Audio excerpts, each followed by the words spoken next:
Por supuesto que para poder nosotros comprender el sentido de la acción humana, no es necesario que nosotros hayamos tenido todas las experiencias del caso, ¿no? Es decir, no necesariamente para nosotros comprender por lo que una persona está pasando, nosotros tenemos que haberlo vivido, ¿no?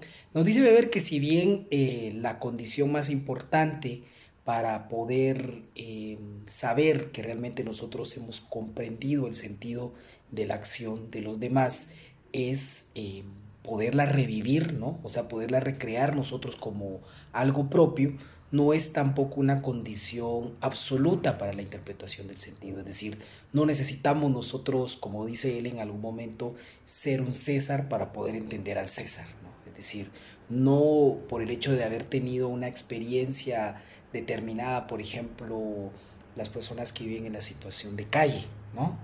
Eh, Ninguno de nosotros probablemente ha tenido la desagradable experiencia de haber tenido que dormir en la calle por falta de condiciones materiales de vida para poder hacerlo.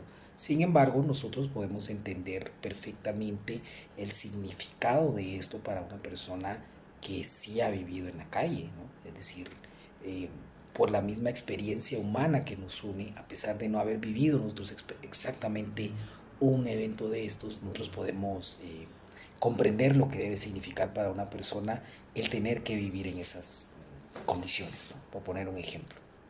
Obviamente, dentro de la lógica weberiana, la finalidad de estas interpretaciones es buscar evidencia, ¿no?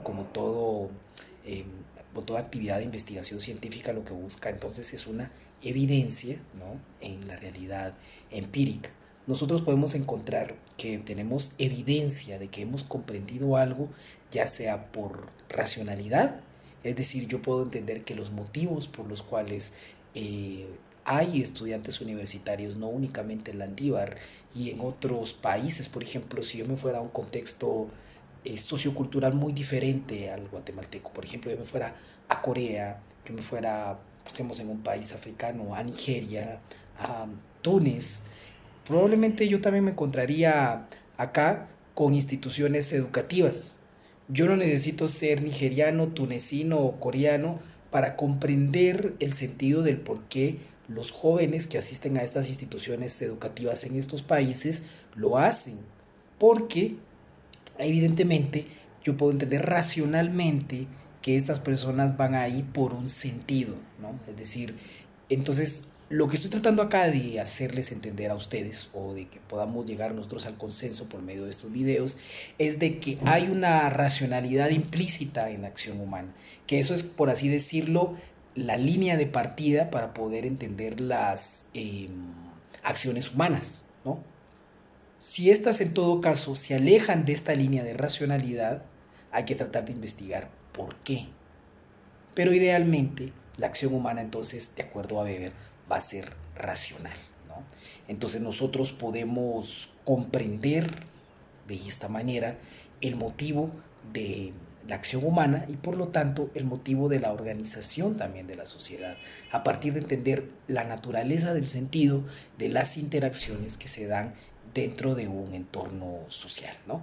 Esta comprensión, por último, tengo que agregar también en esta siguiente cápsula, eh, no necesariamente es de carácter racional.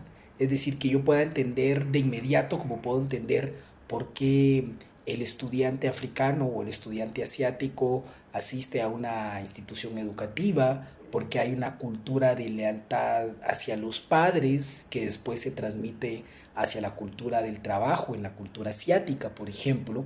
Yo no necesito ser chino o japonés o taiwanés o coreano para poder entender esta cultura del trabajo que está asociada, según los expertos, al confucianismo, ¿no? A esta obediencia y a esta lealtad al líder, sino porque, pues obviamente, yo como ser humano puedo entender la racionalidad que le confieren los seres humanos a la idea de obediencia. Y eso me puede ayudar a entender a mí por qué estas sociedades tienen una cultura del trabajo sumamente disciplinado y que en un momento puede ser un factor explicativo para entender el despegue socioeconómico bajo ciertas características del capitalismo en estas sociedades del sudeste asiático. ¿no? Esto es, digamos, la conexión de sentido racional. Luego, también existen otras dimensiones, nos diría Max Weber. Una tiene que ver con el carácter de los valores, ¿no? De los valores compartidos. Dice Weber que acá lo que vamos a tener entonces es una conexión de sentido de carácter endopático. ¿Qué quiere decir esto? ¿No?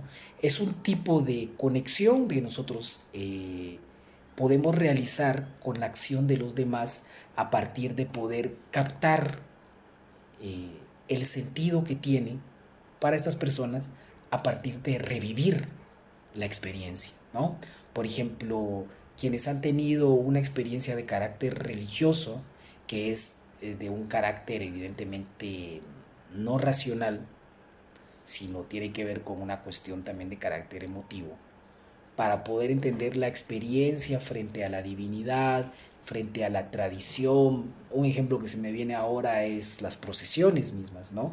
Para poder captar ese sentido de lo que sienten la feligresía cuando está en ese momento conectado con las figuras de veneración, o en el caso, digamos, de la religión protestante, cuando están escuchando, digamos, la prédica de los pastores, etcétera, etcétera, ¿no?